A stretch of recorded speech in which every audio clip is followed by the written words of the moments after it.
நீங்க குவார்டர் எல்லாருக்கும் இலவசம்னு கடையில வைப்பீங்களா? இப்படி நாங்க விளைவிக்கிற நெல்லை மட்டும் இலவசம்னு அரிசி விற்கிற பாரம்பரிய நெசவை பொங்கல் தீபாவளிக்கு இலவசம்னு இந்த வேட்டி சேலை வாங்கிட்டு வந்து எல்லாம் என் உழைப்பை கொச்சைப்படுத்தி அந்த உழைப்புக்கு மரியாதையே இல்லாம செஞ்சு. ராஜா லிவ்யூ நேயர்களுக்கு வணக்கம். நான் உங்க கோமதி தேசிங். எப்பயுமே நம்ம ஒரு நியூஸ் பாக்குறோம், செய்தி பாக்குறோம் அப்படின்னா யூடியூப்ல பாக்குறோம். இப்ப சமீப காலமா எல்லாமே யூடியூப்ல தான் எல்லாமே பாக்குறோம். பார்க்கும்பொழுது அதுக்கு முன்னாடி விளம்பரம் வரும், அதாவது அட்வர்டைஸ்மெண்ட் வரும்ல. இப்ப இந்த நியூஸை பாக்குறதுக்கு முன்னாடி ஒரு விளம்பரம் ஒன்று வந்துச்சு. என்ன அப்படின்னா, ஒரு அம்மா ஒருத்தவங்க பேசியிருக்காங்க. ஐயா ஸ்டாலின் அவர்களுக்கு தான் 5000 ரூபாய் கொடுத்திருக்காரு, அது மக்களுக்கு ஹெல்ப்ஃபுல்லா இருக்கு. அப்ப நீங்க யாரு? ஏன்னா பேசதான் வைக்கிறீங்க, நல்லாவாச்சும் ஸ்கிரிப்ட் எழுதி கொடுத்து நல்லாவாவது பேச வைங்களேன், எதுக்கு இப்படிலாம் பண்ணிட்டு இருக்கீங்க? ஓகே, இது ஒரு பக்கம் இருக்கட்டும். யாரை பத்தி பேச போறோம் அப்படின்னா, செந்தமிழ் தமிழன் சீமான் அவர்கள் பத்தி தான் பேச போறோம். எஸ், அப்ப தரமா இருந்தா ஏன் முதலமைச்சரோ அமைச்சரோ மற்றவர்களோ ஏன் காவேரி அப்பலோ எம்ஜி ராமச்சந்திராவை படுக்கணும்? நம்ம தாத்தா பேர்ல ஓமந்தூர் ராமசாமி ரெட்டியார் பேர்ல ஒரு இது இருக்குல்ல, ஒரு மருத்துவமனை, அரசு மருத்துவமனை, அங்க படுக்க வேண்டியதானே?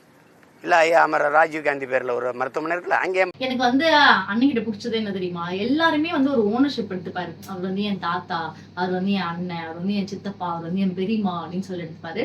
தப்பு ஒண்ணும் கிடையாது, கிடையாது.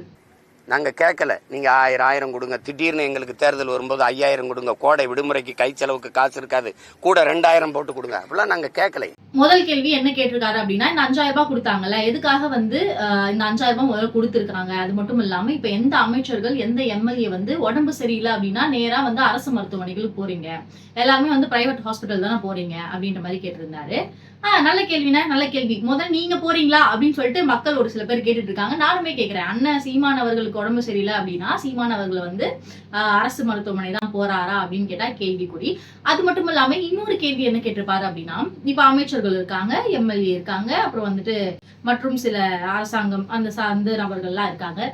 இவங்க எல்லாருமே அவங்களுடைய குழந்தைங்களோட கல்வி அரசு கல்லூரிகளோ இல்ல அரசு பள்ளிகளோ எடுத்துக்கிறாங்களா, அரசு கல்லூரியில் தான் படிக்க வைக்கிறாங்களா, அரசு பள்ளியில் தான் படிக்க வைக்கிறாங்களா அப்படின்னு கேட்டா, சரி இவங்கெல்லாம் கேட்கறது இருக்கட்டும், சீமான் அவர்களுடைய குழந்தைகள் எந்த கல்லூரியில எந்த ஸ்கூல்ல, ஐ திங்க் அவங்க ஸ்கூல் படிக்கிற குழந்தைங்க எந்த ஸ்கூல்ல படிக்குது, அந்த குழந்தைங்களுக்கு என்ன அவங்க ஃபீஸ் கட்டுறாங்க அப்படின்னு சொல்லிட்டு ஒரு பெரிய கேள்வி இருக்குல்ல. கொஞ்ச காலகட்டத்துக்கு முன்னாடி விஜய் அவர்கள் அரசியலுக்கு வரதுக்கு முன்னாடி சீமான் அவர்கள் என்ன பேசியிருப்பாரு அப்படின்னா, என்னுடைய தம்பி அரசியலுக்கு வரட்டும், நான் சப்போர்ட் பண்ணுவேன் அப்படின்ற மாதிரி பேசியிருப்பாரு.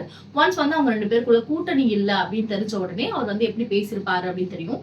இதே சேனல்ல நானே சொல்லியிருப்பேன், எதுக்கு புலி வேட்டையாடுற காட்டுல எலி வளருது, அந்த மாதிரியான வார்த்தைகள்லாம், அணில் வளர்த்துது, அந்த மாதிரியான வார்த்தைகள்லாம் அவர் பயன்படுத்தி பேசியிருப்பாரு. சோ அரசியல்வாதிகள் ஒரு காலகட்டங்களிலும் ஒரு ஆட்சி காலத்திலும் அவங்களுடைய பேச்சை மாத்துறது அப்படின்றது ரொம்ப இயல்பான ஒரு விஷயம் தான். கொஞ்ச நாளைக்கு முன்னாடி ஒரு இன்சிடென்ட் நடந்துச்சு. அண்ணன் கடல் மாநாடு நடத்திட்டு இருந்தான்னு நினைக்கிறேன். அப்பெல்லாம் துப்புரவு பணியாளர்களுடைய பெரிய இஷ்யூ போயிட்டு இருந்துச்சு. அப்போ அண்ணுடைய வாயிலிருந்து ஒரு வார்த்தை கூட வெளில வரல. கேட்டது எங்களுக்கு 1000 கொடு, 500 கொடுன்னு கடனை வாங்கி கொடுத்து என்ன சோழ பரம்பரை சொத்தை பத்திட்டு கொடுக்குறீங்க நீங்க? யாரு காசு இது? யாரை வச்சு கடன் பெறீங்க? எப்பவுமே தமிழ் தேசியம் அப்படின்னா சரிதான், ஓகே, தமிழ் தேசியம் அப்படின்றது நம்ம பின்பற்றக்கூடிய ஒரு விஷயம். ஆனா அந்த கொள்கைன்றது பின்பற்றக்கூடிய ஒரு விஷயம். ஆனா அந்த கொள்கைக்கோ தமிழ் தேசியத்துக்கோ நம்ம ஒரு நபரை தேர்ந்தெடுத்து உட்கார வச்சிருக்கோம்ல, அவர் சரியான ஒரு நபரா, அவர் நம்ம கண்மூடித்தனமா நம்பலாமா அப்படின்னு கேட்டா கொஞ்சம் யோசிச்சு நம்பர்ல எந்த தப்பும் இல்லை அப்படின்னு தான் நான் சொல்லணும். சோ இந்த 5000 ரூபாய் கொடுத்தது திடீர்னு எதுக்கு திமுக கொடுக்குறாங்க அப்படின்னு சொல்லிட்டு அண்ணனுக்கு திடீர்னு உயிர் வந்திருக்கு. திடீர்னு சில விஷயங்கள்லாம் பேசியிருந்தாரு.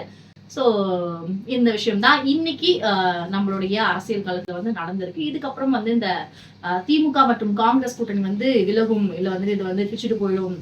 இதுக்கு ஒரு சில நாட்களுக்குலாம் முன்னாடி திமுகவும் காங்கிரஸும் ரொம்ப டீப் லிங்க்ல இருக்காங்க அப்படின்ற மாதிரி ஒரு சில விஷயங்கள்லாம் இருந்துச்சுல. ஆனா இப்போ எப்ப வேணா பிச்சுட்டு போவாங்க அப்படின்ற மாதிரி ஒரு இதுலதான் இருக்கு. ஸோ பொறுத்திருந்து பார்க்கலாம். அரசியல் காலகட்டங்கள்ல அரசியல் களத்துல பயணிச்சுட்டு இருக்கோம். பொறுத்திருந்து பார்க்கலாம் என்ன நடக்குது அப்படின்னு சொல்லிட்டு உங்க நேரத்தை செலவழிச்சு இந்த வீடியோ ஃபுல்லா பார்த்ததுக்கு ரொம்ப நன்றி.